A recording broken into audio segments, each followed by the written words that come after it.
ఉదయకాలం నుంచి మీరు మాట్లాడుతున్న విధానానికై మీకు వందనాలు చెల్లిస్తున్నాం ప్రభా. మోషే గారు తాను ఇంకా ఈ లోకాన్ని విడిచి వెళ్ళిపోతున్నానని తెలిసి నేను నిన్ను ఆరాధిస్తూ నిన్ను గనపరుస్తూ మాట్లాడిన మాటల్లోంచి ప్రభా మరి ఉదయకాలంలో మీరు మాకు జ్ఞాపకం చేశారు. మీరు మాకు ఆశ్రయ దుర్గమని జ్ఞాపకం చేశారు ప్రభా. మమ్మల్ని భద్రపరిచే దేవుడు అని జ్ఞాపకం చేశారు. చనిపోవటానికి సిద్ధపడుతున్నటువంటి మోషే నిత్య జీవం గురించి ఆలోచించగలిగాడు ప్రభా. ఆ సమయంలో ఆ నేపథ్యంలో ఎంత ధైర్యంగా మాట్లాడగలిగాడు తండ్రి. మామూలుగా అన్నీ బాగున్నప్పుడు నిత్య జీవం గురించి మాట్లాడటం ఒక ఎత్తు అయితే, ఖచ్చితంగా తను చనిపోతాడని తెలుసు, బహుశా ఇంకో కొన్ని గంటల్లో. అలాంటి నేపథ్యంలో ప్రభా ఆయన అలాంటి మాటలు తన హృదయంలోంచి చెప్పడం అనేది ఎంత నమ్మకాన్ని, ఎంత నిరీక్షణని చూపిస్తుందో మాకు అర్థమవుతుంది తండ్రి. అలాంటి నిరీక్షణ మాకుంటే, అలాంటి నమ్మకం మాకుంటే ప్రభా మేము జారిపోం, మేము రాజీపడం, స్థిరంగా నిలబడగలుగుతాం తండ్రి. నాయన మోషే గొప్ప భక్తుడు, మోషే లాంటి గొప్ప భక్తుడు ఏలియా గురించి మేము ధ్యానం చేస్తున్నాం ప్రభా. మరి ఈ చివరి వర్తమానంలో మేము ఏలియా గురించి ఒక సైకిల్ పూర్తి చేయగలటకు మాకు సహాయం చేయండి. ఈ సమయాన్ని మా అందరికి ఆశీర్వాదకరంగా చేయమని యేసు నామములో ప్రార్థన చేయుచున్నాను తండ్రి, ఆమేన్. అన్న ద్వితీయోపదేశ కాండం గురించి మాట్లాడుతూ ఉన్నప్పుడు నాకు వచ్చినటువంటి థాట్ అదే. అందరూ ఒక్కొక్క అంశం గురించి ప్రార్థన చేస్తూ ఉన్నప్పుడు నాకు వచ్చిన థాట్ అది. ఇప్పుడు దేవుడు నాకు నిత్య జీవం ఇస్తాడని అన్నీ బాగున్నప్పుడు చెప్పడం అనేది ఒక ఎత్తు అయితే, ఇక ఖచ్చితంగా తాను చనిపోతానికి వెళ్తున్నాడు. అసలు ఆలోచించండి, అసలు మనం ట్రైన్ ఎక్కడానికి వెళ్తున్నాం, లేకపోతే ఏరోప్లేన్ ఎక్కడానికి వెళ్తున్నాం, లేకపోతే నా భార్యను కలవడానికి వెళ్తున్నాం, లేకపోతే ఇలాంటి మాటలు బాగుంటాయి. కానీ నేను చచ్చిపోవడానికి వెళ్తున్నాను, అది పరిస్థితి. అది ఆ నేపథ్యంలో ఆయన ఉన్నటువంటి మాటలు, ఆ నిరీక్షణ గురించి ఉన్నటువంటి మాటలు అమోఘం, చాలా గొప్పవి. సరే, ఒకవేళ మనము బైబిల్ చరిత్ర అంతటిని మనము గమనిస్తే, బైబిల్ చరిత్రలో ఇక అబ్రహాము, ఇస్సాకు, యాకోబు వాళ్ళ సైకిల్ ఒకటి. ఆ తర్వాత మహా అద్భుతాలు జరిగినటువంటి జంట ఎవరంటే మోషే యెహోషువాలు. మీరు గమనించండి, చచ్చిపోయిన వాళ్ళు తిరిగి లేవటం, సముద్రాలు పాయలైపోవటం, నదులు వెనక్కి వెళ్ళిపోవటం, సూర్యుడు ఆగిపోవటం, ఇలాంటి అద్భుతాలన్నీ కూడా మోషే యెహోషువ టైంలో జరిగినాయి. ఆ తర్వాత అంతే స్థాయిలో, అంతే ఒరవడిలో మళ్ళీ అద్భుతాలు జరిగింది ఎప్పుడంటే, సుమారు ఒక 400 సంవత్సరాలు, ఒక 500 సంవత్సరాలు దాటిన తర్వాత మనకి యెహోషువ, ఎలీషా వీళ్ళ కాలంలో జరిగినాయి. ఏలియా, ఎలీషా వీళ్ళ కాలంలో జరిగాయి. నాకు వచ్చిన ప్రాబ్లం ఏంటంటే, నేను సిద్ధపాటు అంటేనేమో ఇంగ్లీష్లో చేస్తా, ప్రసంగం ఏమో తెలుగులో చేస్తా. కొన్నిసార్లు మైండ్ కనెక్షన్ అవ్వదన్నమాట, కొంచెం టెన్షన్ వస్తూ ఉంటుంది, ఇది పేరు కరెక్టే కదా అనేసి. సరే, అంతే, మీరు తప్పుగా అనుకోవద్దు. అది ఏలియా, ఎలీషాలు. ఇప్పుడు ఏలియా, ఎలీషాల తర్వాత మళ్ళీ అదే ఉద్రిక్తతో మళ్ళీ జంటగా మనకు కనబడేది ఎవరంటే యేసు ప్రభు శిష్యులు. సో ఇవి మనం గుర్తుపెట్టుకుంటే బాగుంటుంది.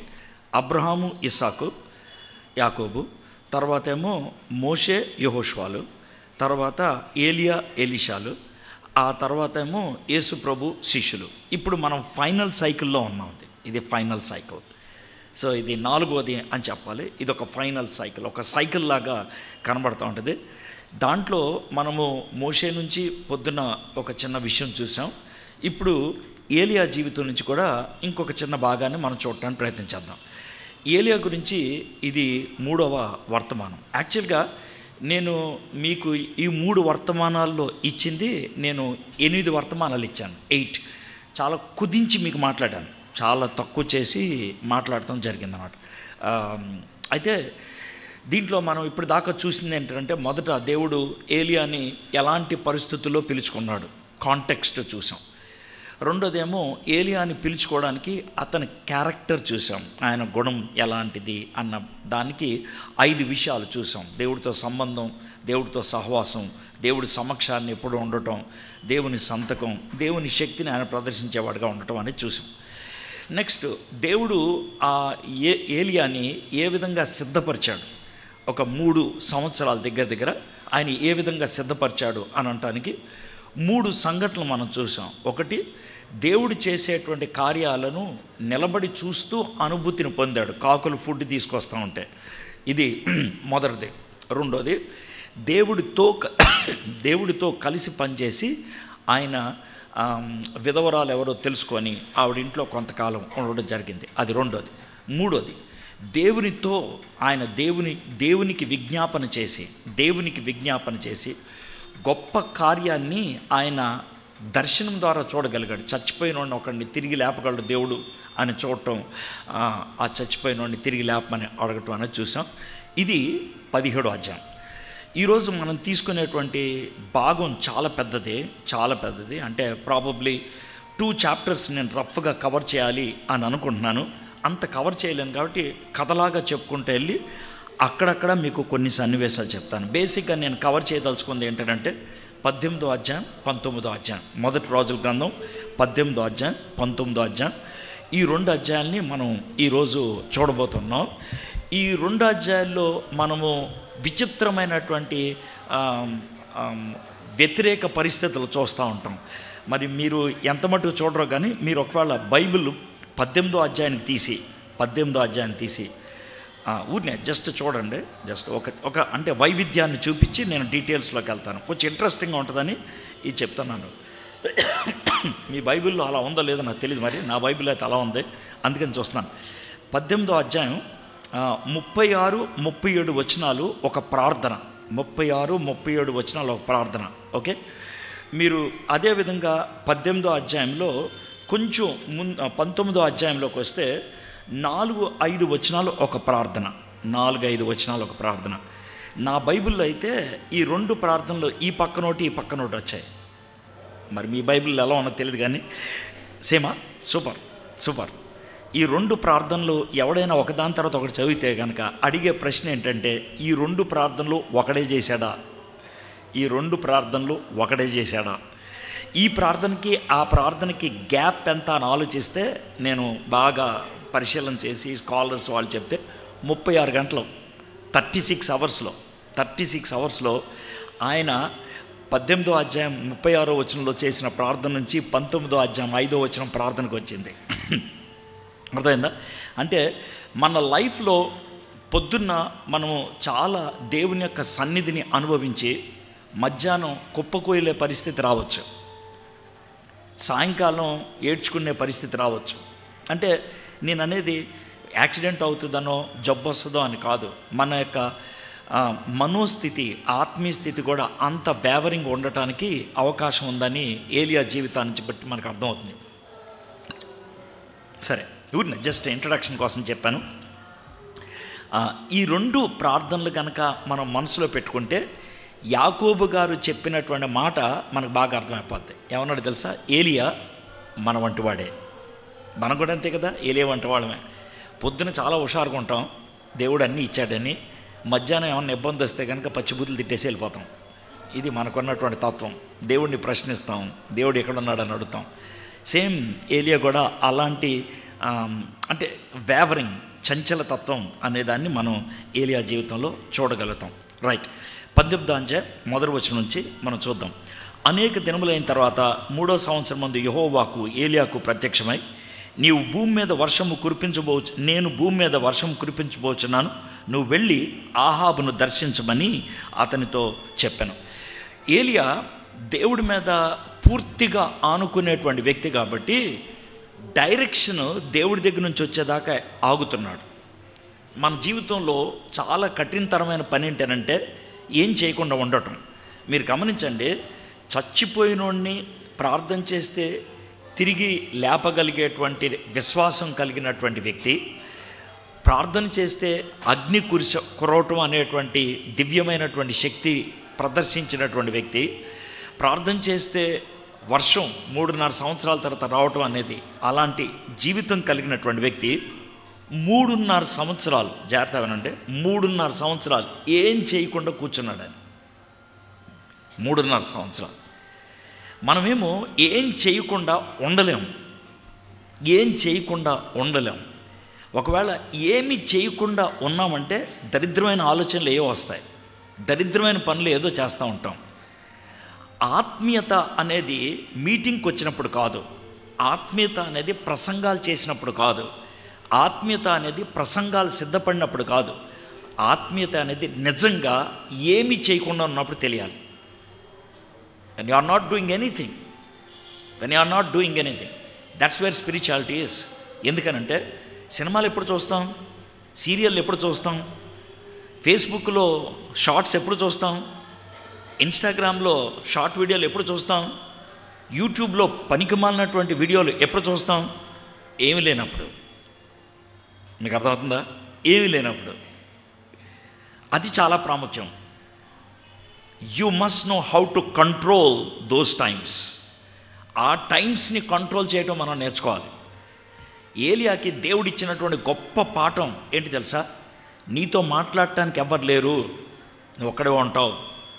నీతో మాట్లాడటానికి ఒక విధవరాలు ఉంది, ఆమె కూడా అన్యురాలు, అప్పుడప్పుడు మాట్లాడుతుంది, మాట్లాడితే ఎక్కువ నిన్ను ఇబ్బంది పెట్టేదే.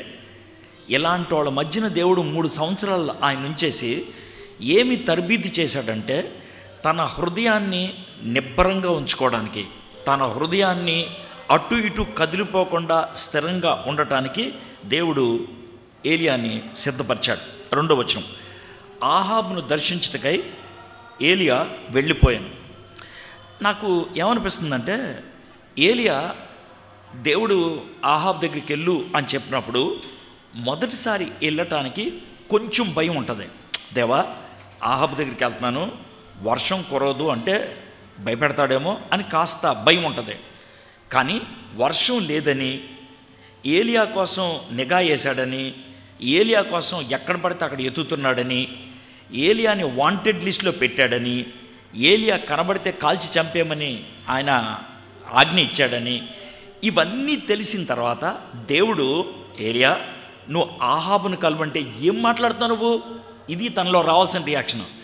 వాడు కనబడితే అసలు నన్ను నోరు కూడా తినకూడదు తెలుసా, కనబడితే నోరు కూడా తినేయడు, అలా ఉంటుంది అన్నవాడు పరిస్థితి. కానీ ఎంత విశ్వాసం ఉంటే అలాంటి శత్రువు దగ్గరికి వెళ్ళి మాట్లాడటానికి ఆయన పూనుకున్నాడు. బహుశా నేనేమనుకుంటాను తెలుసా, ఆహాబు దగ్గరికి వెళ్ళి నిలబడి మాట్లాడటానికి 3 సంవత్సరాలు ప్రార్థన చేస్తే కానీ సరిపోలేదేమో. 3 years. దేవుడు కొన్నిసార్లు మనకి ఏమి పని లేకుండా ఎందుకు చేస్తాడంటే, ఆ గ్యాప్లో మనం సిద్ధపడితే గొప్ప పనిని మనం చేయడానికి దేవుడు మనల్ని సిద్ధపరుస్తున్నాడని అర్థం. సో గ్యాప్ని, ప్రభా నాకు ఏ పని లేదు అని మీరు అనొద్దు, ఏ పని లేదు అని. బైబిల్లో కొంతమంది వ్యక్తులు ఇలా వ్యవహరిస్తే చరిత్రలో జరిగేటువంటి విషయాలు కనుక మీరు వింటే పిచ్చెక్కొద్ది.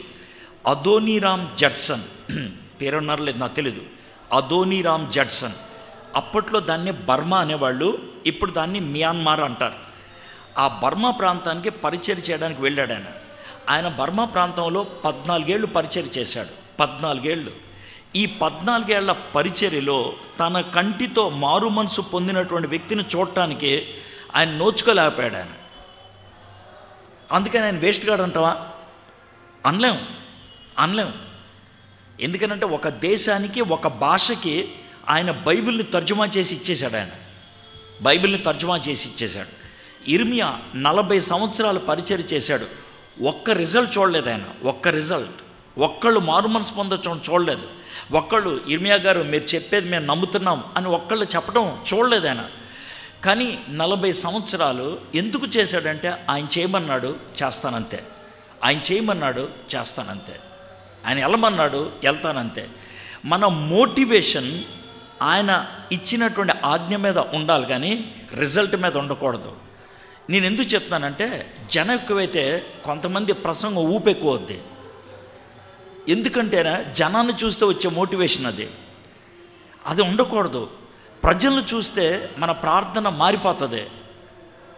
మీలో చాలామంది ఆ టైప్ ఉంటారు. ఇప్పుడు కొంతమంది ఆరాధన టైంలో ప్రార్థన చేశారే, కళ్ళం నీళ్ళు వచ్చేస్తూ, నేను మిమ్మల్ని వెక్కిరించి మాట్లాడలేదు. I'm sorry, I'm not trying to be sarcastic, I'm very serious. ఒకవేళ నేను చెప్పేదానికి విరుద్ధంగా మీరుంటే ప్రైజ్ ద లార్డ్. ఏంటనంటే, కొంతమంది పబ్లిక్గా ఇలా ప్రార్థన చేసే వాళ్ళ యొక్క ప్రేయర్ లైఫ్ ప్రైవేట్గా అలా ఉండదు.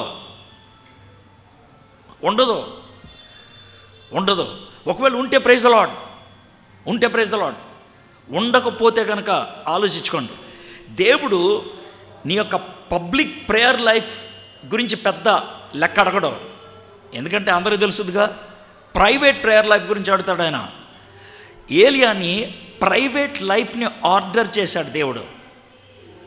3.5 సంవత్సరాలు ప్రైవేట్ లైఫ్ని ఆర్డర్ చేశాడు. నా ప్రైవేట్ లైఫ్ అంటే ఎవరికీ కనబడినటువంటి లైఫ్, ఎవరికీ తెలియనటువంటి లైఫ్, ఎవరు తొంగి చూడలేనటువంటి లైఫ్, దాన్ని ఆర్గనైజ్ చేసుకోవడం నేర్చుకోవాలా. ఏలియాకి 3.5 సంవత్సరాలు పట్టింది. 3 సంవత్సరాలు. ఈ 3 సంవత్సరాల్లో దేవుడు వర్కౌట్ చేసుకుంటూ వచ్చాడు. ఏలియా, నీ ప్రైవేట్ లైఫ్ సెట్ అయిందా? ఎక్కడ అర్థమవుతుంది తెలుసా? ఒకడు చచ్చిపోతే నీకు కొంచెం డిప్రెషన్ వచ్చింది, కోపం వచ్చింది, కానీ వెంటనే తమాయించుకొని ప్రార్థన చేసి దమ్ము పెట్టుకొని అడిగావు, ఏంటి బతికిచ్చు అని. నాకు అది నచ్చింది. You have grown up. నువ్వు ఎదిగావు, నీ ప్రైవేట్ లైఫ్ని ఆర్డర్ చేసుకోగలిగావు. నాకు అర్థమవుతుంది. అది చెప్పిన తర్వాత 18వ అధ్యాయం 3-4 వచనాలు. ఆహాబు తన గృహ నిర్వాహకుడగు ఓబద్యాను పిలిపించెను. ఓబద్యా యెహోవా యందు భయభక్తులు గలవాడై యెజెబెలు యెహోవా ప్రవక్తలను నిర్మూలం చేయుచుండగా గుహలో 50 మందిని 100 దాచి అన్నపానములిచ్చి వారిని పోషించెను. బై ఓబద్యా మనకి ప్రవక్త అయినటువంటి ఓబద్యా ఉన్నాడే, ఆయన కాదు, పేరు ఒకటే, ఆయన కాదు. అర్థం? ఆయన టైంకి ఈయన టైంకి చాలా గ్యాప్ ఉన్నది. ఈ ఓబద్యా వేరు. చాలామంది పండితులు చెప్పేది ఏంటంటే ఓబద్యా ఫుడ్ ఇన్ఛార్జ్. ఎవరికి? ఆహాబు గారికి ఫుడ్ ఇన్ఛార్జ్. చాలా నమ్మకస్తుడు. ఆ కాలంలో ఎవరిని ఫుడ్ ఇన్ఛార్జ్గా పెట్టుకునేవాళ్ళు అంటే చాలా నమ్మకస్తులను పెట్టుకునేవాళ్ళు. ఎందుకనంటే ఆ టైం పీరియడ్లో చాలామంది రాజుల్ని చంపేసింది ఎవరంటే ఫుడ్ ఇన్ఛార్జెస్ చంపేశారు. ఇప్పుడు మీకు ఒక ఎగ్జాంపుల్ చెప్పాలంటే నెహెమ్యా గారు తెలుసు కదా. నెహెమ్యా గారు రాజుగారికి ఏం చేసేవాడు? ఆయన ఫుడ్ ఇన్ఛార్జ్గా ఉండేవాడు, అంటే గిన్నె అందించేవాడు. నెహెమ్యా గారు ఏ రాజుగారికి అయితే ఫుడ్ ఇన్ఛార్జ్గా ఉన్నాడో ఆ రాజుగారి యొక్క తండ్రే ఎస్తేర్ గారి భర్త. తెలుసు కదా. ఎస్తేర్ గారి భర్తని ఎవరు చంపేశారంటే ఫుడ్ ఇన్ఛార్జే చంపేశాడు. ఆయన ఫుడ్ పెట్టి పాయిజన్ పెట్టి చంపేశాడు. అది పరిస్థితి. ఆ నేపథ్యంలో ఒక వ్యక్తిని ఫుడ్ ఇన్ఛార్జ్గా పెట్టడం అంటే చాలా సాహసించాలి, చాలా నమ్మకం ఉండాలి. ఈ ఓబద్యా అనేటువంటి ఆయన జాగ్రత్తనండి, జెజెబెల్ గారి భర్త అయినటువంటి ఆహాబు గారికి ఫుడ్ ఇన్ఛార్జ్. అంటే మన భాషలో చెప్పాలంటే బిన్ లాడెన్ లాంటి వాడికి ఫుడ్ ఇన్ఛార్జ్. బిన్ లాడెన్ లాంటి వాడికి, ఒక కర్కోటకుడికి ఫుడ్ ఇన్ఛార్జ్, నా జాతికి వ్యతిరేకస్తుడికి ఫుడ్ ఇన్ఛార్జ్. అయితే నేను ఫుడ్ ఇన్ఛార్జ్ని, దేవుని బిడ్డనే. ఓబద్యా దేవుని బిడ్డ ఇక్కడ రాశారు. ఎందుకనంటే పరిశుద్ధాత్ముడు రాయించినటువంటి ఈ వాక్య భాగంలో ఇచ్చినటువంటి భాగం ఏంటంటే యెహోవా యందు బహుభయభక్తులు గలవాడు. ఈయన ఒక ఉద్యోగస్తుడు. జాగ్రత్త వినండి, ఈయన ఒక ఉద్యోగస్తుడు. ఈయన పాస్టర్ గారు కాదు, గాడ్ సర్వెంట్ కాదు, ప్రవక్త కాదు, ఒక ఫుడ్ ఇన్ఛార్జ్, ఒక వ్యక్తి, ఒక సాధారణ వ్యక్తి. ఆయన ఉద్యోగం చేసుకునేటువంటి వాడు, కానీ యెహోవా యందు భయభక్తులు గలవాడు. అయితే అతను ఏం చేశాడంటే యెహోవా యందు భయభక్తులు ఉంది కాబట్టి యెజెబెలు ప్రవక్తల్ని చంపేసుకుంటూ వెళ్ళిపోతుంది. ఆమెకున్నటువంటి 850 మంది బయలుదేవత అష్టరోతు ప్రవక్తల ద్వారా. అయితే మనోడు ఏం చేశాడు? 100 మందిని 2 గుహల్లో దాచిపెట్టి ఏ విధంగా పోషించుండి ఉంటాడు? ఊరంతా ఫుడ్ లేదు, ఈయన ఫుడ్ ఇన్ఛార్జ్ కదా. రాజుగారి ఇంట్లో సుమారు 700-800 మంది ఫుడ్ తింటూ ఉంటారు ప్రతిరోజు. 500-600 మంది ఫుడ్ తింటూ ఉంటారు. ఆ రేంజ్లో ఫుడ్ తింటూ ఉన్నప్పుడు బహుశా నేను అనుకోవటం ఏంటంటే ఈయన ఫుడ్ వండేటప్పుడు కొంచెం లగ్జూరియస్గా వండి పడేసి ఉంటాడు. 10 కేజీలు బియ్యం అయితే సరిపోద్ది అనుకుంటే 12 కేజీలు వేపించి ఉండేవాడు. ఆ ఫుడ్ మిగిలేది. ఆ ఫుడ్ మిగలంగానే బొట్లో పెట్టేసుకొని ఏదో డస్ట్బిన్లో వేస్తున్నట్లు అలా గుహ దగ్గరికి వెళ్ళిపోయేది. ఆ ఫుడ్ వాళ్ళు తినేసి వాళ్ళు బతికేసేవాళ్ళు. Do you understand now how God works? దేవుడు ఏ విధంగా వర్క్ చేస్తాడు అనేది. దాన్ని ఫీడింగ్ ద రెమనెంట్ అంటారు. దేవుడి కోసం నిలబడాలి అనుకున్న వాళ్ళని దేవుడు ఏ విధంగా పోషిస్తాడనేది. ఏలియాని పోషించడానికి కాకుల్ని వాడితే 100 మంది ప్రవక్తల్ని పోషించడానికి ఒబెద్యాని వాడుకున్నాడు. మరి నిన్ను పోషించడానికి ఎవరిని వాడుకుంటాడు? లేదా ఇంకెవరినో పోషించడానికి నిన్ను వాడుకోవడానికి ఇష్టపడితే నువ్వు సంసిద్ధమా? ఎన్ని యాంగిల్స్లో ఆలోచించవచ్చో చూడండి. అంటే నేను అన్నీ పూర్తిగా చెప్పట్లేదు, జస్ట్ చెప్పి థాట్ ఇచ్చి వదిలేస్తున్నాను. మీరు ఒబెద్య అనుకుంటే కనుక, దేవా నాకు సమృద్ధిగా ఇచ్చావు, నాకు 3 పూట్ల తినటానికి ఉన్నదే, అలాంటి నేను ఒబద్యలాగా ఎవరినైనా పోషించడానికి నన్ను వాడుకోవడానికి ఇష్టపడుతున్నావా? నేను సంసిద్ధంగా ఉన్నానా?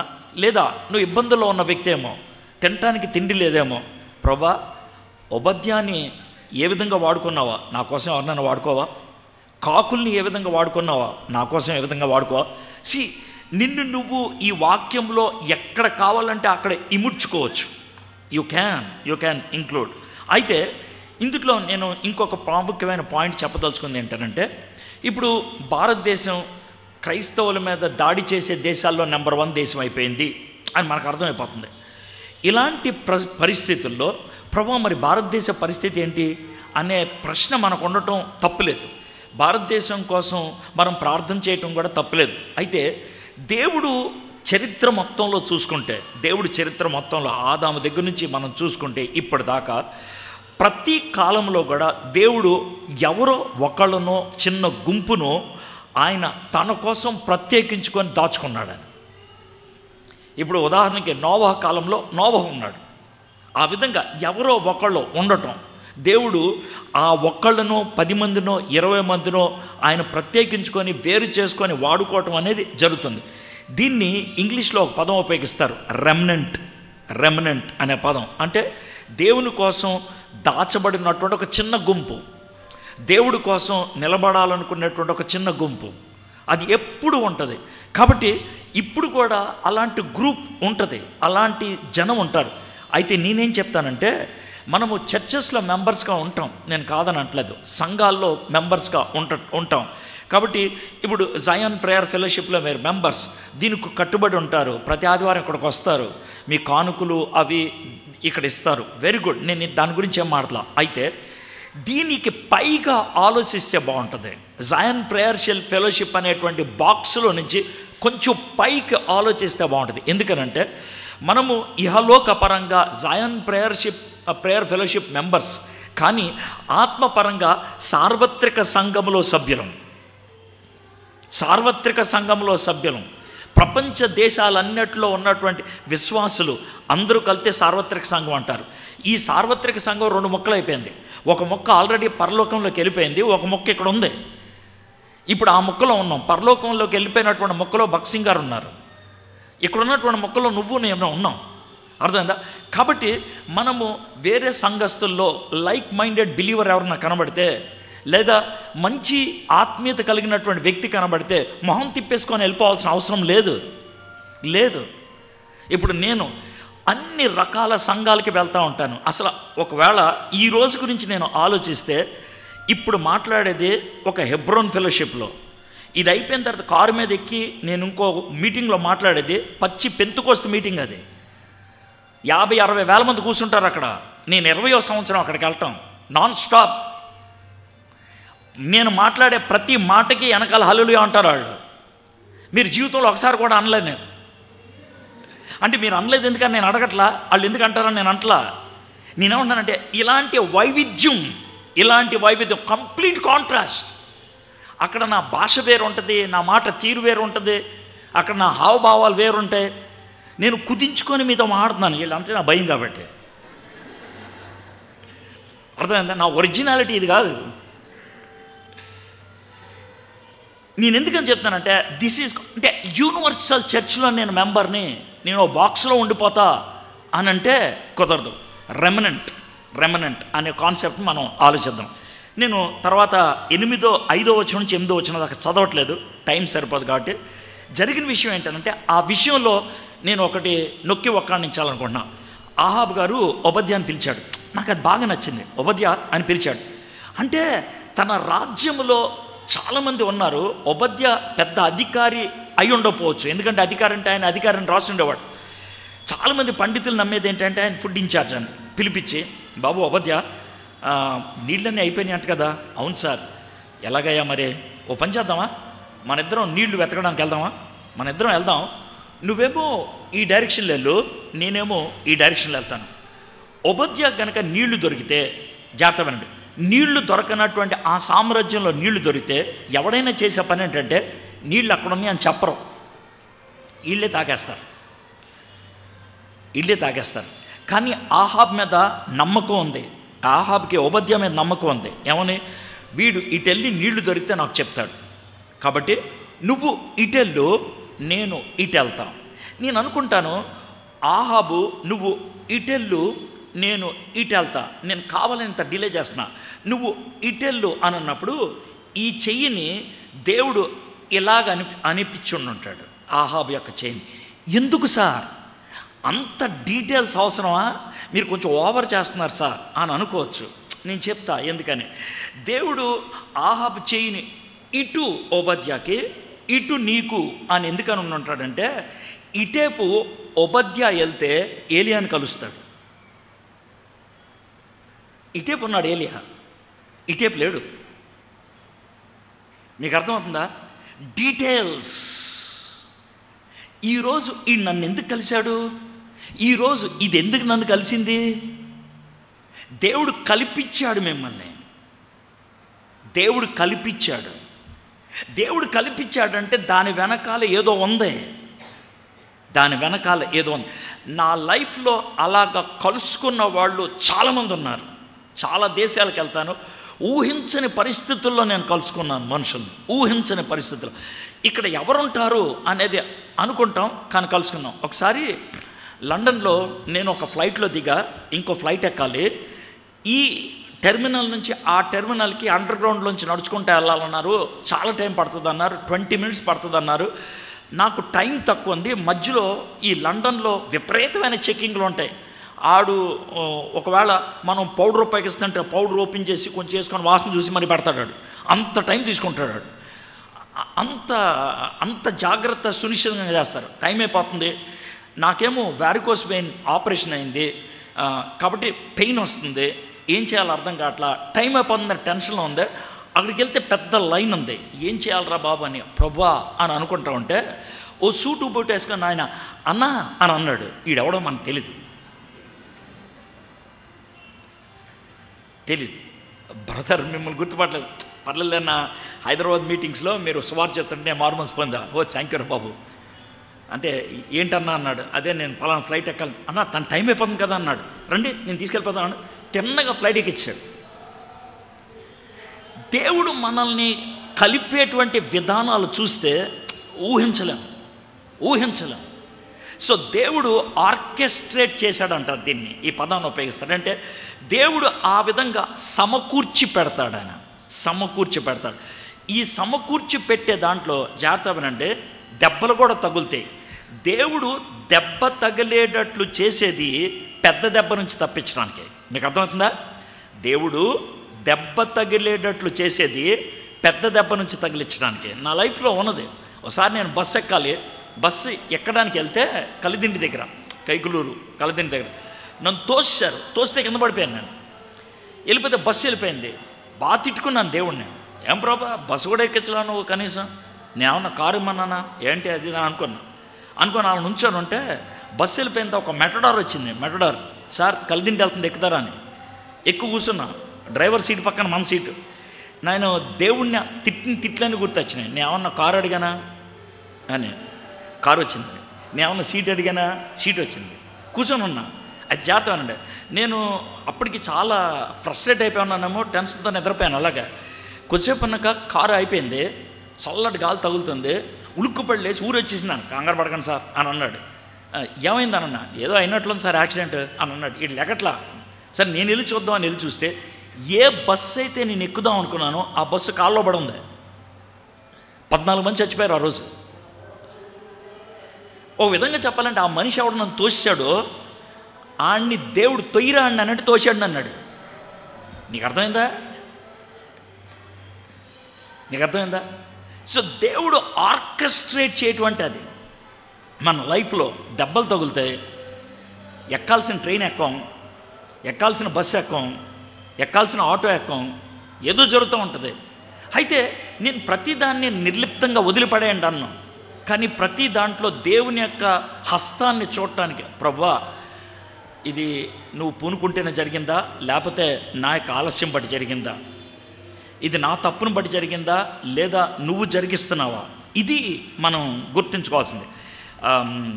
ఈ సమకూర్చడం అనే దగ్గర సైన్స్ మాస్టర్లు చాలామంది ఉన్నారు, వాళ్ళ దగ్గర మాట్లాడటం కొంచెం భయంగానే చెప్తాను నేను అయినప్పుడు కూడా. ఏంటి అని అంటే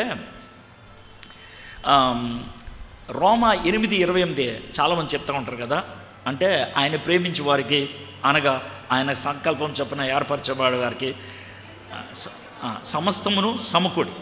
ఆ పదం ఉందే సమస్తము సమకూడి, గ్రీక్లో ఉపయోగించిన పదం ఏంటంటే సినర్జీ. సినర్జీ అంటే రెండు వైవిధ్యమైన వాటిని కలిపితే కనుక వచ్చేటువంటి ఒక డిజైన్. అంటే దీనికి పొంతన ఉండదు. ఇవి వ్యక్తిగతంగా చూస్తే అసహ్యంగా ఉంటాయి. వ్యక్తిగతంగా చూసేదాన్ని, అసహ్యంగా ఉన్నదాన్ని కలిపి ఒక రూపాన్ని తీసుకురావటమే సినర్జీ. మీకు ఒక ఎగ్జాంపుల్ చెప్తా. ఇది ధ్యానం చేస్తున్నప్పుడు మా ఇంట్లో జరిగిన విషయం. మా పాపని కొంచెం ఉప్పి అమ్మ అన్న, ఇలాగే తెలుగులో పెరుగులో ఉప్పి అమ్మ అన్న అని అంటే అది ఎందుకో కొంచెం వేరే మూడ్లో ఉంది, హుషారు మూడ్లో. అంటే సోడియం క్లోరైడా అన్నది, ఏదో అట్లే అని అన్నా. అంటే అది ఇచ్చింది సోడియం క్లోరైడ్ అని వేసుకుంటా, అదే సోడియం క్లోరైడ్ వేసుకుంటున్నావా పాప అన్నది. అప్పుడు కూడా కోపంగా ఉంది నాకు.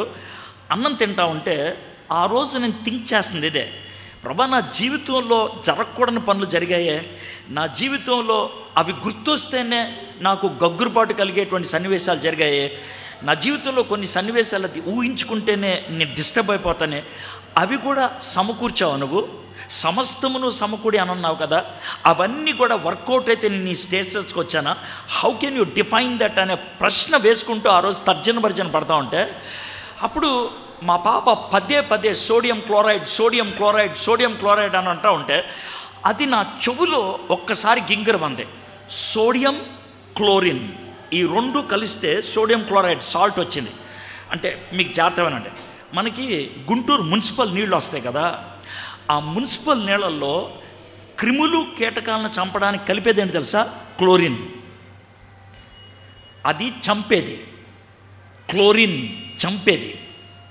సో సోడియం క్లోరైడ్లో ఒక భాగం చంపేది, రెండోది సోడియం. డాక్టర్ల దగ్గరికి వెళ్తే ఈ డెర్మటాలజిస్టులు ఉంటారే, స్కిన్ డిసీజెస్ ర్యాష్లు వస్తాయి. ఆ ర్యాష్లకి సంబంధించినటువంటి ఆయింట్మెంటుల్లో ఎక్కువ శాతంలో ఉండేది సోడియం ఉంటుంది. ఆ సోడియం చంపేది, క్లోరిన్ చంపేది. దేవుడు ఆ రెండింటిని కలిపి జీవాన్నిచ్చే ఉప్పునిచ్చాడు నాకు.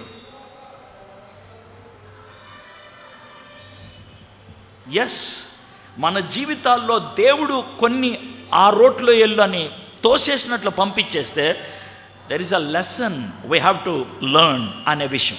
సో దేవుడు ఆర్కెస్ట్రేట్ చేశాడు. ఒబద్యా ఎదుర్కొన్నాడు ఏలియాని. ఒక్కసారి ఆలోచించండి, ఒబద్యా కాకుండా ఆహాబు ఎదుర్కొన్నట్లయితే వేరుగుండేది పరిస్థితి. మనకి స్టోరీ అయిపోయింది కాబట్టి దాన్ని పెద్దగా ఆలోచించట్లేదు. కాబట్టి దేవుని వాక్యాన్ని హిస్టరీ చదివేటప్పుడు ఇప్పుడుండి చదవకూడదు, అక్కడికి వెళ్ళిపోయి చదవాలి. అక్కడికి వెళ్ళి చదివితే అసలు వేరుగా ఉంటుంది. ఓబద్యా ఏలియాని చూసి గుర్తుపట్టి, అయ్యా నువ్వు ఏలియావు కదూ, నా ఏలిని వాడవు కదా అని ఇలాగా ఆయన మాట్లాడుతున్నాడు. చూడండి ఒకసారి 10వ వచనం. నీ దేవుడైన యెహోవా జీవము తోడు. రైట్, ఇంకా పైన ఉంది, ఇంకా పైన.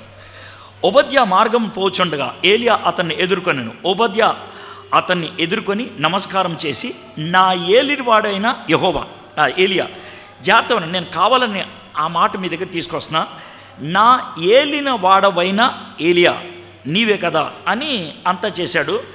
అప్పుడు ఏలియా మాట్లాడే మాటలు చూడండి. 8వ వచనం. అతడు నేనే అని చెప్పి, చూడండి నేను కావాలని బ్రేక్ ఇస్తున్నా, నేనే అని చెప్పి, నీవు నీ ఏలిన వాని దగ్గరికి పోయి, సార్ గారు నవ్వుతున్నారు, అర్థమైపోయింది దానికి. అంటే ఆ చిన్న చిన్న పదాలండి కొంచెం స్లోగా చదివితే అసలు ఏమి డ్రామా కనబడుతుంది తెలుసా. ఇది ఉపధ్య ఏమో నా ఏలినవాడు నువ్వే అని అంటే, ఏలియా ఏమో నువ్వు నీ ఏలినవాడి దగ్గరికి వెళ్ళు అని అన్నాడు. నీకు అర్థమైతే ఇప్పుడు అది అంటే ఈ స్లోగా చదివితే ఇది అర్థమవుతుందండి. స్లోగా చదివితే ఏదో అర్థం. నీవు నీ ఏలిన వాడి దగ్గరకు పోయి ఏలియా ఇక్కడ ఉన్నాడని తెలియజేయమని చెప్పగా, అప్పుడు ఉపధ్య అంటాడు, అయ్య బాబోయ్ అయ్యా, మా రాజుగారు ఎంత కరుకోడకడంటే ప్రతి ఊరు పెద్ద దగ్గరికి వెళ్ళి మీ ఊరిలో ఏలియా ఉన్నాడా? లేడు సార్. ఒట్టేసి చెప్పు, ఉన్నాడా లేడా? లేడు సార్. అలాగా ప్రతి ఊర్లో కూడా ఒట్టేయించుకున్నాడు ఏలియా లేడని. అంటే ఒక విధంగా చెప్పాలంటే మన ప్రస్తుత భాషలో కోంబింగ్ అంటారు.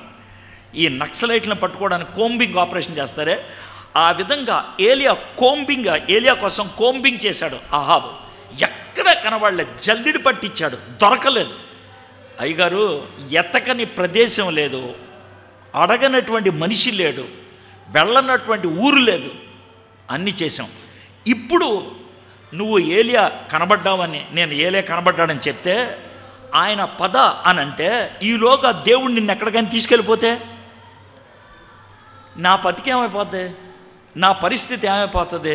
అయ్యగారు ప్లీజ్ అని అంటే, అప్పుడు ఏలియా అంటాడు, డోంట్ వరీ, నేను ఖచ్చితంగా ఉంటాను, ప్రమాణం చేశాను, నేను ఉంటాను అని చెప్పాడు.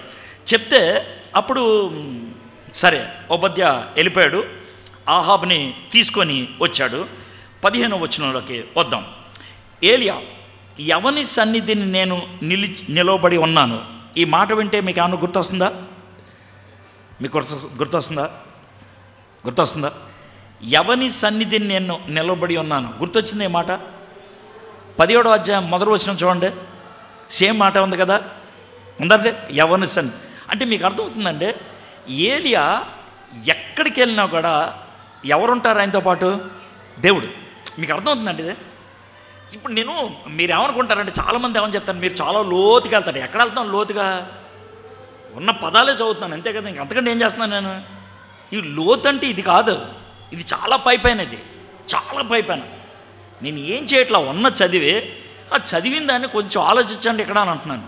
మనం బుర్ర ఉపయోగించి చదివిన దాన్ని మర్చిపోకుండా ఉంటే దానికి దీనికి కనెక్షన్లు కనబడతాయి.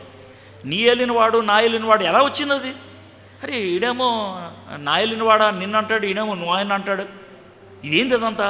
సో అలాగా ఇక్కడ నాట, ఎవని సన్నిధిని నేను నిలబడి ఉన్నానో, ఇశ్రాయేల్ దేవుడైన ఆ యెహోవా జీవంతోడు నిజంగా ఈ దినమున నేను ఆహాబును దర్శించదనని చెప్పుచున్నాను. సో ఎప్పుడైతే ఆ కాన్ఫిడెన్స్ ఇచ్చాడో వెళ్ళిపోయాడు.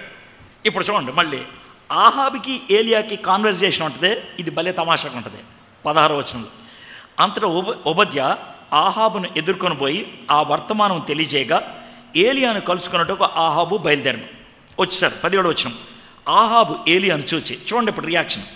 ఆహాబు ఏలియాను చూచి, ఇశ్రాయేలు వారిని శ్రమ పెట్టువాడు నీవే కావా అని అతనితో అనగా, ఏయ్ మాకు వర్షం లేకుండా చేసింది నువ్వే కదా, ఇశ్రాయేలునందరినీ కూడా ఇబ్బంది పెట్టింది నువ్వే కదా, ఇశ్రాయేలునందరినీ కూడా సమస్యలో తీసుకెళ్ళింది నువ్వే కదా అని ఆహాబు ఏలియాను అన్నాడు.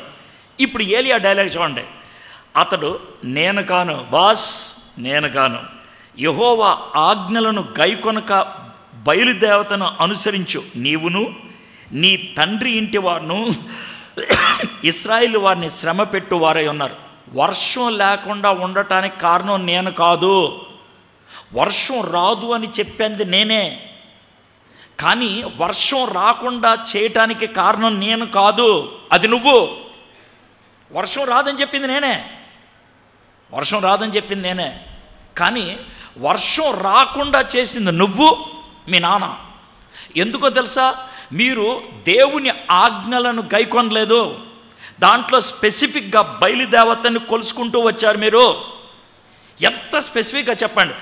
ఆయన రాజు, కోపగించుకున్నటువంటి రాజు, ఏలియా కనబడితే నలిపి పడేద్దాం అనుకున్నటువంటి రాజు, సంవత్సరం 3 సంవత్సరాలు అయిపోయింది, భూమిలో ఎక్కడ నీళ్లు లేవు. అలాంటి భయంకరమైనటువంటి కోపంలో ఉన్నటువంటి ఆ నేపథ్యంలో ఏలియా నిలబడి 3.5 సంవత్సరాలు లేకపోతే 3 సంవత్సరాలు ఏకాగ్రతతో దేవుడితో గడిపాడు. కాబట్టి ఆ ధైర్యాన్ని ఉపయోగించి ఆహాబు ముందు నేలు చేయబెట్టే, నువ్వు కారణం, నువ్వు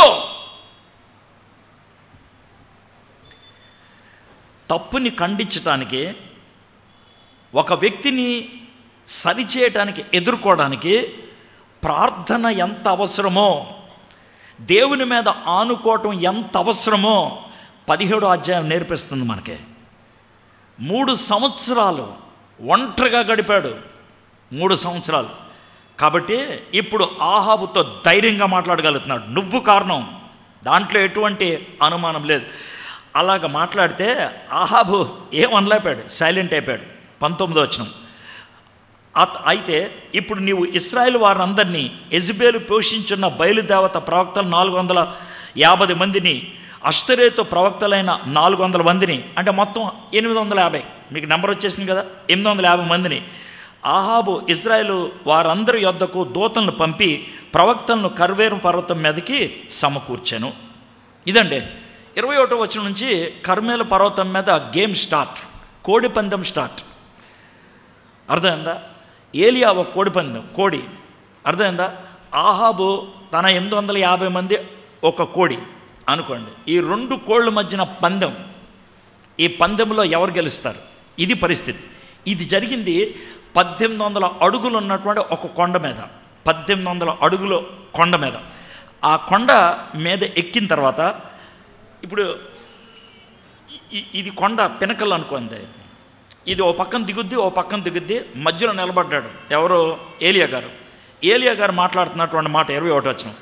ఎందుకు సార్ ఎంత డ్రామా వేస్తున్నారంటే ఎందుకో చెప్తాను మీకు. నేను ఎంత చేశానంటే దాని వెనకాల ఏదో ఉందని అర్థం. ఓకే, ఏలియా జనులందరూ దగ్గరికి వచ్చి, ఏలియా జనులందరి దగ్గర వచ్చి, ఎన్నాళ్ళ మట్టుకు మీరు, ఇప్పుడు చూడండి ఏలియా ఎలా మాట్లాడుని ఉంటారు, ఎన్నాళ్ళ మట్టుకు మీరు 2 తలంపుల మధ్య తడబడుచుందురు. ఆయన ఎలా ఉండి తెలుసా, ఎన్నాళ్ళ మట్టుకు ఈ 2 తలంపుల మధ్యలో తడబడుతుండరు. ఇలా అనుంటాడు ఆయన, ఇలా అనుంటాడు ఆయన, ఇలా. ఆయన ఈ మాటలు ఇక్కడ అన్నాడు కదా, గుర్తుపెట్టుకోండి. ఇదే మాట, ఇలాంటి మాటే సుమారు ఒక 500 సంవత్సరాల క్రితం ఒక ఆయన ఉన్నాడు. ఎవరు తెలుసా? యెహోషువ. మీరు ఏం చేస్తారో నాకు తెలీదు, నేనైతే నేను మా ఇంటి వారు. ఇప్పుడు మీకు సెకండ్ డైలాగ్ బాగా గుర్తుంటుంది, ఎందుకంటే అదే ఉంటుంది కాబట్టి క్యాలెండర్ మీద, కాంటెక్స్ట్ ఎక్కడ ఉండదు. మరి మీరేం చేస్తారో నాకు తెలీదు, నేనైతే ఇది క్లారిటీ.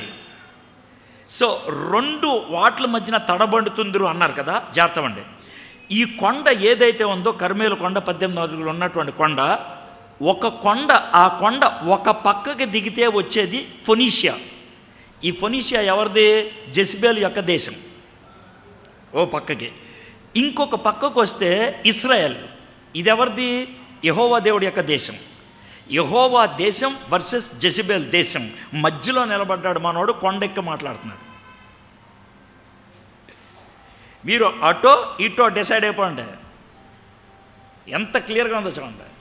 ఆయన భౌతికంగా బహుశా చూపించి ఉంటాడు, అటో ఇటో డిసైడ్ అయిపోండి, మధ్యలో ఎంతకాలం ఉంటారు. ఇది యెహోవా దేవుడైతే ఆయన్ని అనుసరించడే ఇశ్రాయేలు వైపు చూపిస్తాడు. బయలు దేవుడైతే వాణ్ణి అనుసరించడాన్ని ఇటు చూపించుండాడు. జనులు అతనికి ప్రత్యుత్తరముగా ఒక్క మాటైనను ఎందుకు పలకలాపారు తెలుసా? ఆయన చూపించేటువంటి హ్యాండ్ మూమెంట్స్ అర్థమైపోయినాయి. ఏం మాట్లాడలేపారు, సైలెంట్ అయిపోయారు. నువ్వు గోడెక్కి కూర్చోవద్దు, స్ట్రైట్ చెప్పు, ఏది కరెక్టో, ఏది చేయదలుచుకున్నావు అది చెప్పు అని అన్నాడు. సో ఇప్పుడు 22వ వచనంకి వచ్చేద్దాం. ఇప్పుడు కాంటెక్స్ట్ స్టార్ట్ అయిపోయింది. ఏలియా కాంటెస్ట్లోకి వచ్చేప్పటికి ఏమంటాడంటే, మీరు 850 మంది ఉన్నారు, నేను ఒక్కడనే ఉన్నాను.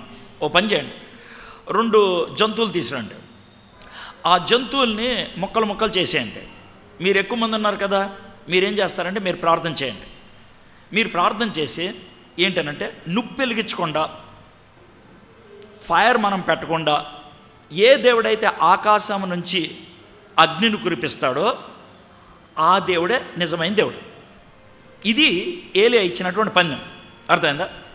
జాగ్రత్త అంటే నాకు కబడ్డీ ఆడటం అంటే వచ్చు, నాకు కబడ్డీ ఆడటం అంటే వచ్చు, మీకు తెలుసు నాకు కబడ్డీ ఆడటం అంటే వచ్చని అనుకుందాం.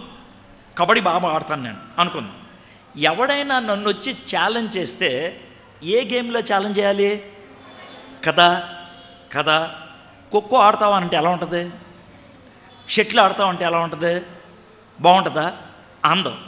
కాబట్టి నీకు కబడ్డీ వచ్చుగా, కబడ్డీలో తెలుసుకుందా, బాగుంటుంది గేమ్. ఇప్పుడు జాగ్రత్త అండి, బయలు దేవత సంబంధించినటువంటి ప్రవక్తలు వీళ్ళు, అవును కదా? బయలు దేవుడు ఎవరికి దేవుడు తెలుసా? అసలు మీకు బయలు దేవుడి యొక్క బొమ్మ ఏంటో కూడా చెప్తే మీకు షాక్ తింటారు. బయలు దేవుడి యొక్క ఆ గొప్పతనం ఏంటంటే ఆయన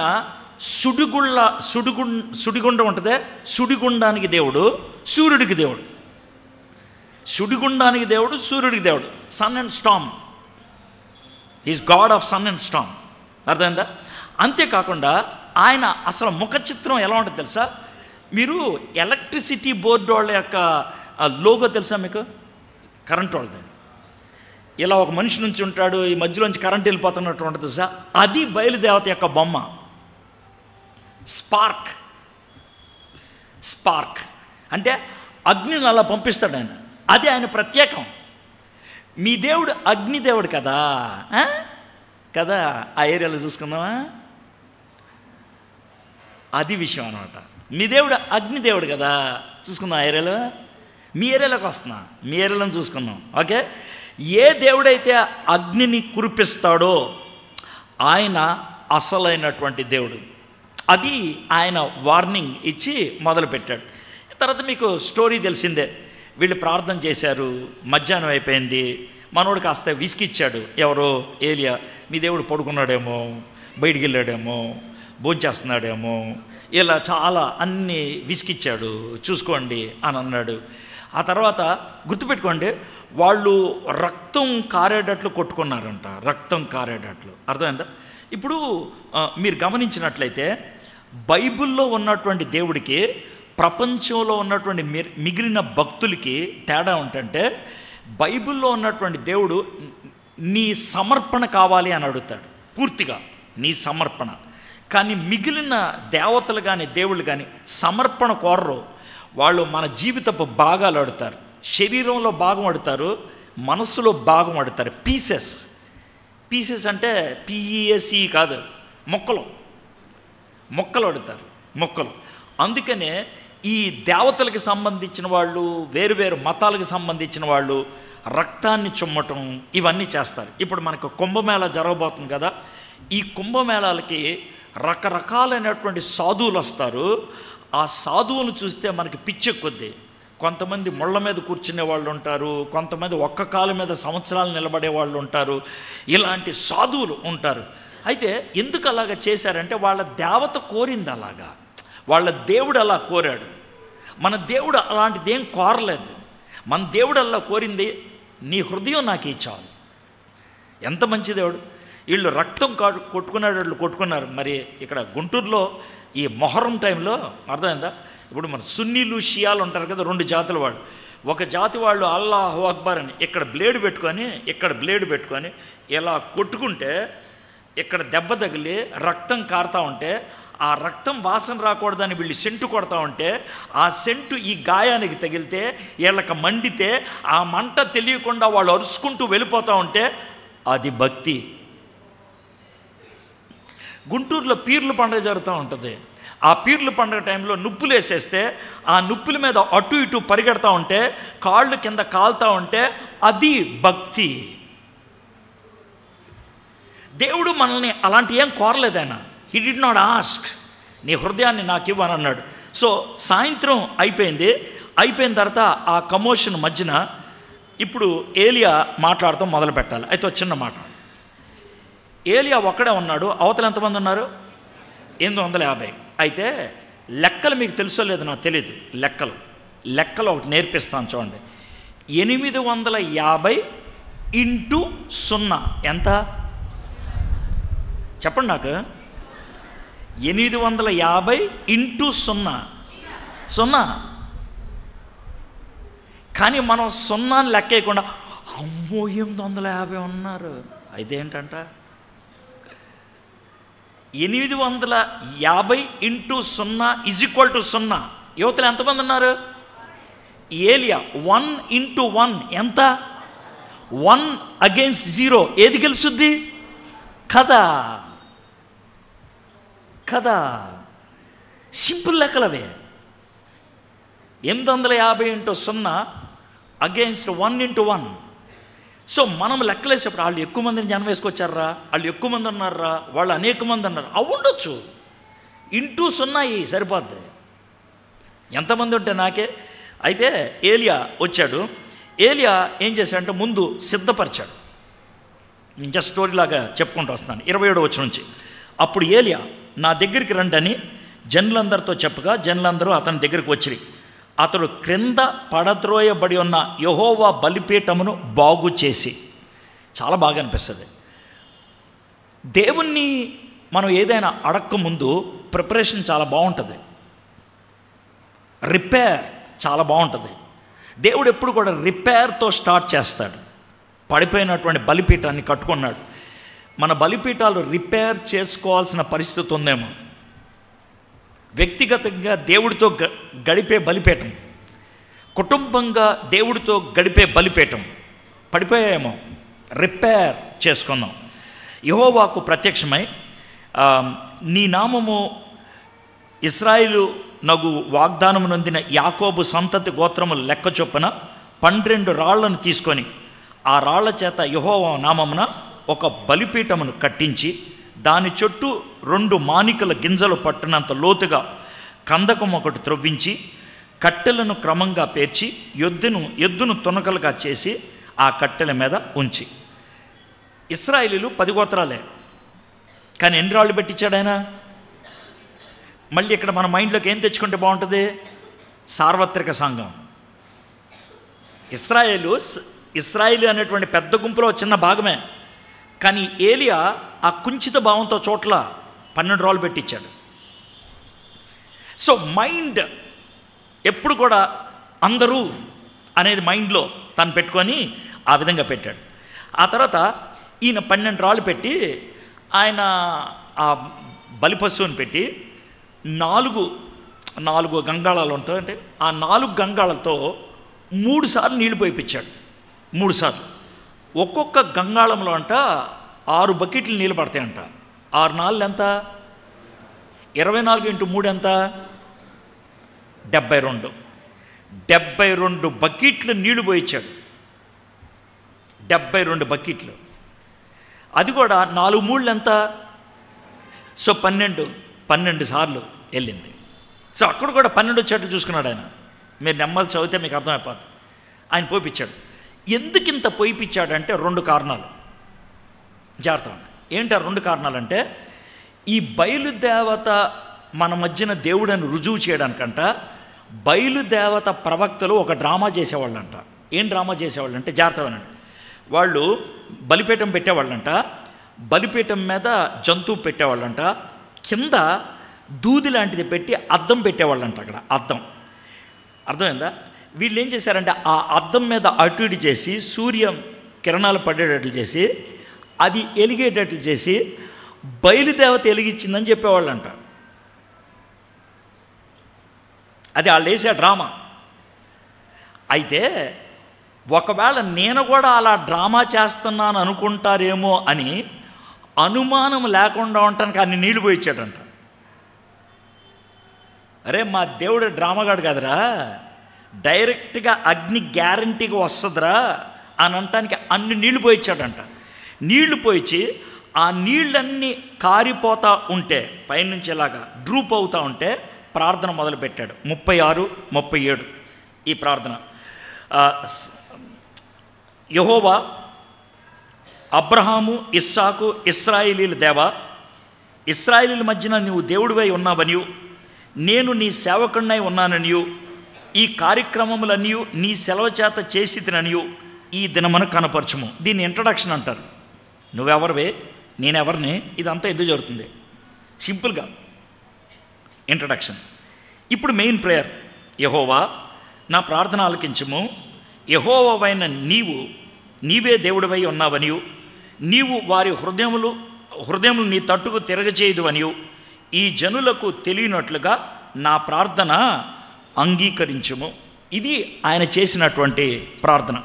అయితే ఈ ప్రార్థన కనుక మీరు జాగ్రత్త గమనించినట్లయితే, తెలుగులో ఈ ప్రార్థన నేను లెక్కేస్తే 42 మాటలు ఉన్నాయి. 42 మాటలు. హిబ్రూ భాషలో 63 మాటలు ఉంటాయంట. 63. ఒక హిబ్రూ పండితుడు ఈ 63 మాటల ప్రార్థనని ఆయన పదే పదే చేసి, అంటే ఏలియా చేస్తే ఎలా చేసుని ఉంటాడో ఆయన ఇలాగా చేస్తే, ఆయన చెప్పిందని తెలుసా, 36 సెకండ్లు వస్తుందంట ఆ ప్రార్థన. 36 సెకండ్లు. 36 సెకండ్లు ప్రార్థన చేశాడు. 36 సెకండ్లు ప్రార్థన ముగియక ముందే జరిగింది ఏంటో చూడండి.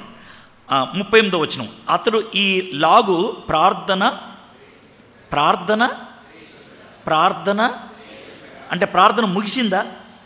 ప్రార్థన చేయుచుండగా యెహోవా అగ్ని దిగి దహన బలి, పశువును, కట్టెలను, రాళ్లను, బుగ్గిని దహించి కందకమందున్న నీళ్లును.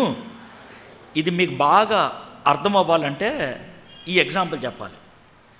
పూర్వకాలంలో నిప్పులతో ఇస్త్రీ పెట్టి ఉండేది. ఇప్పుడు మన కరెంట్ ఇస్త్రీ పెట్టి వచ్చింది. కరెంట్ ఇస్త్రీ పెట్టి వచ్చిన తర్వాత ఇది మనం చేయట్లా, కానీ పూర్వకాలంలో ఇచ్చేసేవాళ్ళు. అర్థమైందా? ఇస్త్రీ పెట్టి ఎలా అంటే, ఇస్త్రీ పెట్టి వేడెక్కిందా లేదా చూసి ఏం చేసేవాళ్ళు, నీళ్ళు ఎలా కొడితే సీ అని ఆరిపోయిందనుకో, పెట్టి వేడెక్కిందని అర్థం. అప్పుడు ఇస్త్రీ చేసేవాళ్ళు. అర్థమైందా? ఇది నెంబర్ 1. రెండోది, గారెలు వేయడానికి నూనె వేసారనుకోండి, గారెల కోసం వేయిస్తున్నటువంటి నూనె మంచిగా కాలిందా లేదా అనడానికి ఓ చుక్క నీరు వేస్తారు. స్వింగ్ అని పొంగిందనుకో, రెడీ, ఇప్పుడు గారెలు వేసేయచ్చు. అర్థమైందా? అయితే మీకు చెప్పదలుచుకున్న ఎగ్జాంపుల్ ఏంటంటే, నీళ్ళు ఇలా కొడితే వెంటనే ఆవిరైపోద్ది. అది ఓ చుక్క నీరు. ఇది 72 బకెట్ల నీళ్ళు. అది చుక్క నీరు సుయ్యందే. ఇది 72 బకెట్ల నీళ్ళు. దేవుడు పైనుంచి అగ్ని పంపిస్తే సుయ్ అని ఎండిపోయింది. ఎంత వేడొచ్చి ఉంటుందో మీరు ఊహించుకోండి ఒకసారి. ఎంత వేడొచ్చి ఉంటుందో, ఎంత ఉష్ణం వచ్చి ఉంటుందో చూడండి. అది ఆ విధంగా అయిపోయింది. పైగా 850 మంది 6 గంటలు ప్రార్థన చేశారు. 850 మంది 6 గంటలు ప్రార్థన చేశాడు. ఒక్కడు అర నిమిషం ప్రార్థన చేశాడు.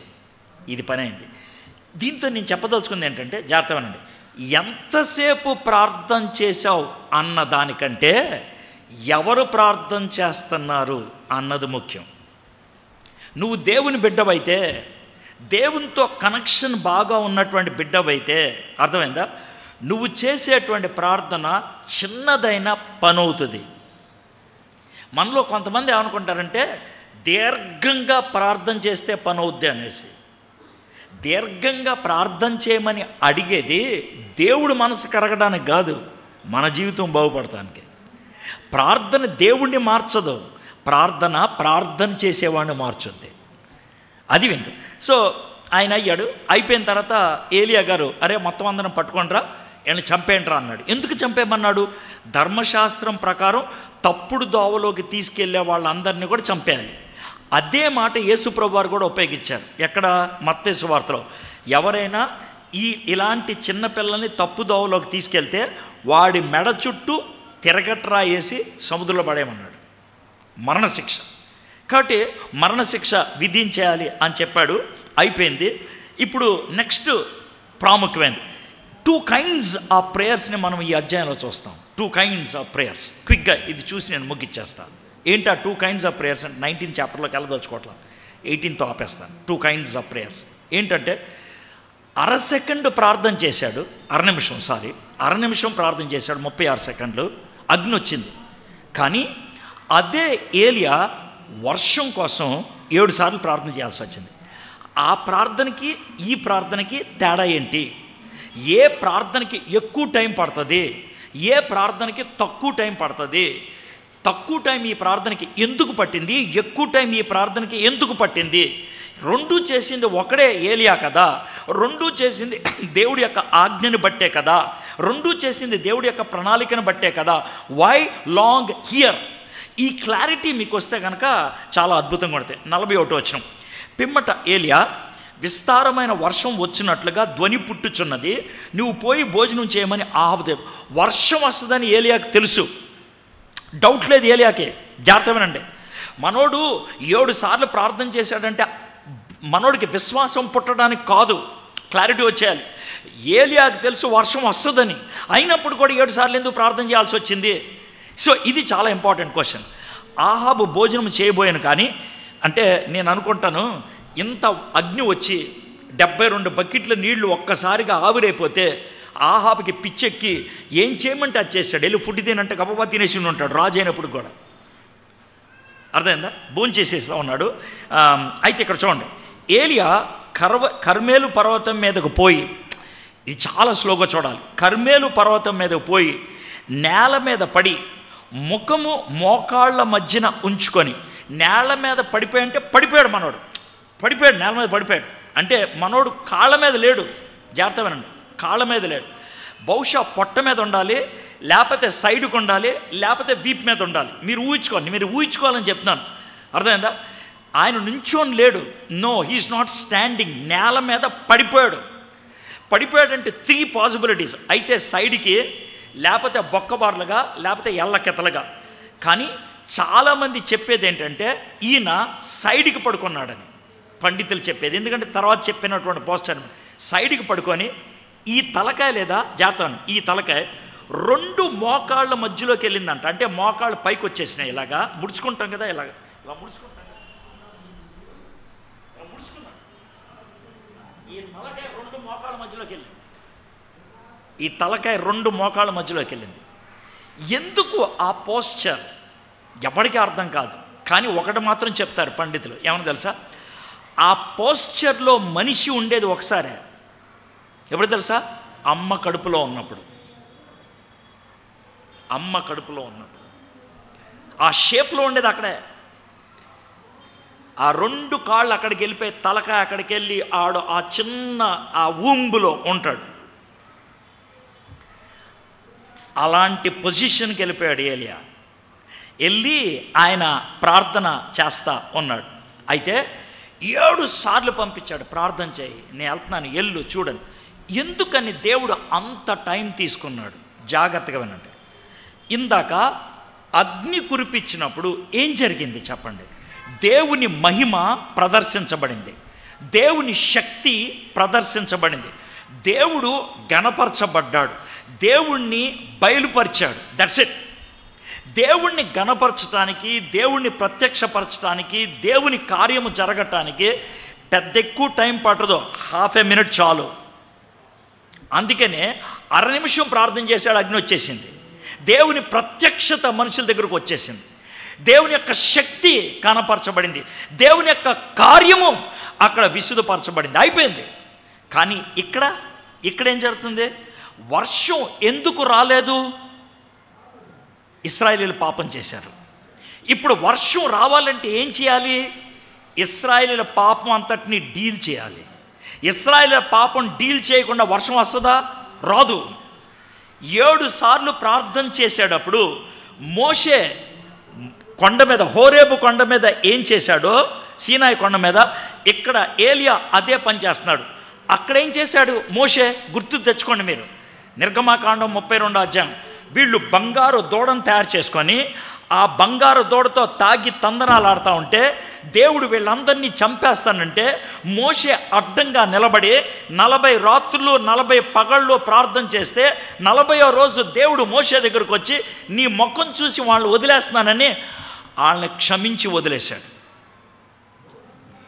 ఇప్పుడు ఏలియా ఇశ్రాయేలీయులు చేసిన పాపాన్నంతటినీ ఆయన ఒప్పుకొని వాళ్ళ పక్షాన విజ్ఞాపన చేసి వాళ్ళ పాపాన్ని నెత్తి మీద వేసుకొని, వాళ్ళ పాపాన్ని నేను చేశాను, నా తల్లిదండ్రులు చేశారు, నా దేశం చేసింది అని నెహెమ్యా ఎలా ప్రార్థన చేశాడో, నెహెమ్యా గ్రంథం 1వ అధ్యాయంలో, దానియేలు ఎలా ప్రార్థన చేశాడో దానియేలు గ్రంథం 9వ అధ్యాయంలో, ఇక్కడ ఆయన ఆ విధంగా ప్రార్థన చేస్తున్నాడు. వాళ్ళ పక్షాన, వాళ్ళందరి పక్షాన వాళ్ళ పాపాన్ని నెత్తి మీద వేసుకొని 7 మార్లు ప్రార్థన చేసి దేవుడిని క్షమాపణ అడిగి ఆ క్షమాపణ పొందంగానే వచ్చిందేంటి తెలుసా? వర్షం. అందుకే అంత టైం పట్టింది. అద్భుత కార్యాలకు ఎక్కువ టైం పట్టదో. పాపాన్ని ఆ మనిషి నుంచి బయటికి తీసుకురావడానికి చాలా టైం పడుతుంది. మీ గృహాలలో చాలా సందర్భాల్లో అద్భుతం చేయమని అడుగుతారు, అద్భుతం చేయమని అడుగుతారు. నేను అడగొద్దని అంటలేదు. అయితే మీ ఇంట్లో ఉన్నటువంటి పరిస్థితికి కారణం ఏంటో కాస్త మీరు వెతుకులాడగలిగితే, అదేంటా సరే, ప్రతిదీ నేను పాపమని చెప్పట్లా, ప్రతిదీ శాపమని చెప్పట్లేదు. ఒకవేళ మీరు ఆ విధంగా ఎతకగలిగితే, ఒకవేళ పాపానికి పర్యవసానంగా మీ ఇంట్లో కఠిన పరిస్థితి ఏర్పడితే, మీరు అద్భుతం కోసం కాదు ప్రార్థన చేయాల్సింది. ప్రభా, ఇది తప్పు చేయటం బట్టి జరిగింది, ఈ తప్పుని వారి పక్షాన నేను ఒప్పుకుంటున్నాను, నన్ను క్షమించు. ఏలియా ఆ విధంగా ప్రార్థన చేశాడు. ఆయన ఇశ్రాయేలు చేసిన దోషం అంతటిని కూడా తన మీద వేసుకున్నాడు. మోషే చేసిన ప్రార్థన ఒకసారి వినిపిస్తాను, అప్పుడు మీకు అర్థమవుద్ది. 32వ అధ్యాయం నిర్గమకాండం 11వ వచనం నుంచి. మోషే తన దేవుడైన యెహోవాను బ్రతిమాలుకొని, యెహోవా, నీవు మహాశక్తి వలన బాహుబలం వలన ఐగుప్తు దేశంలో నుండి రప్పించిన నీ ప్రజల మీద నీ కోపం మండనేలా? ఆయన కొండల్లో వారి చంపునట్లు, భూమి మీద నుండి వారిని నశింపచేయనట్లు, కీడు కొరకే వారిని తీసుకొని పోయినని ఐగుప్తీయులు ఎలా చెప్పుకొనవలను? నీ కోపాగ్ని నుండి మల్లుకొని నీవు నీ ప్రజలకు ఈ కీడు చేయక దాని గురించి సంతాపపడము. నీ సేవకులైన అబ్రహామును, ఇస్సాకును, ఇశ్రాయేలును జ్ఞాపకం చేసుకును. నీవు వారితో ఆకాశ నక్షత్రం వల్లే మీ సంతానం అభివృద్ధి చేసి నేను చెప్పిన ఈ సమస్త భూమిని మీ సంతానముకి ఇచ్చదనని, వారు నిరంతరము దానికి హక్కుదారులు అగుదరని వారితో నీ తోడు ప్రమాణం చేసి చెప్పితివన్నను.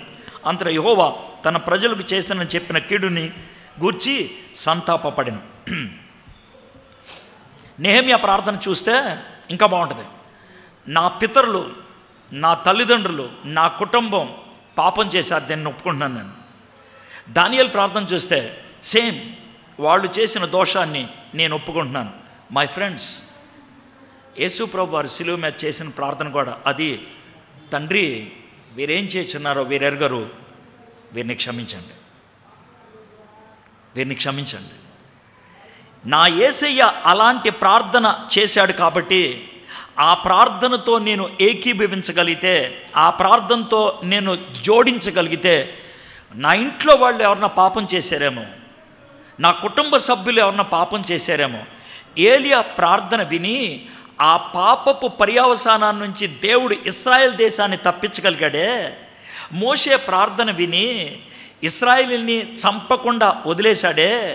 నెహెమ్యా ప్రార్థన విని కూలిపోయిన గోడను తిరిగి కట్టించడానికి అవకాశం కల్పించాడే.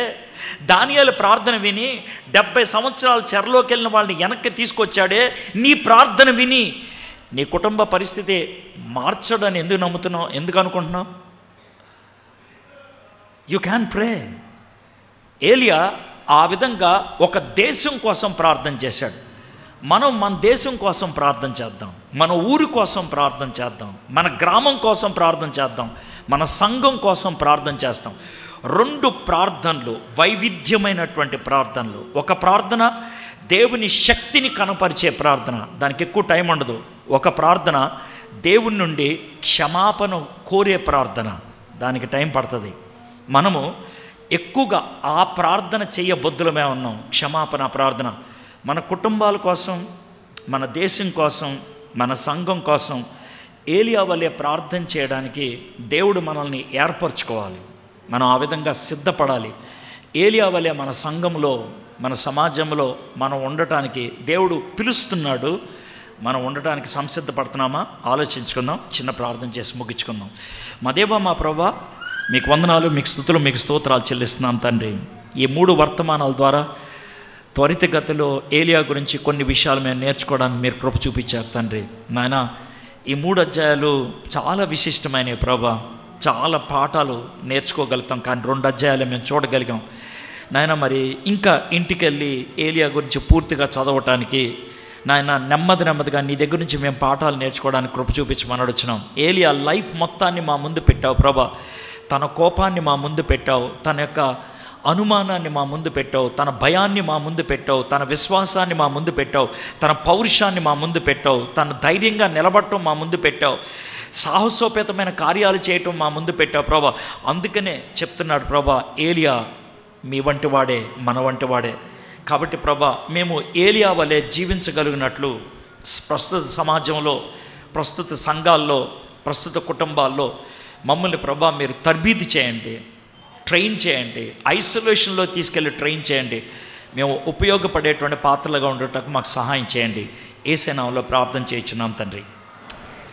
ఈ 3 రోజులు వాక్యాన్ని అందించడానికి నన్ను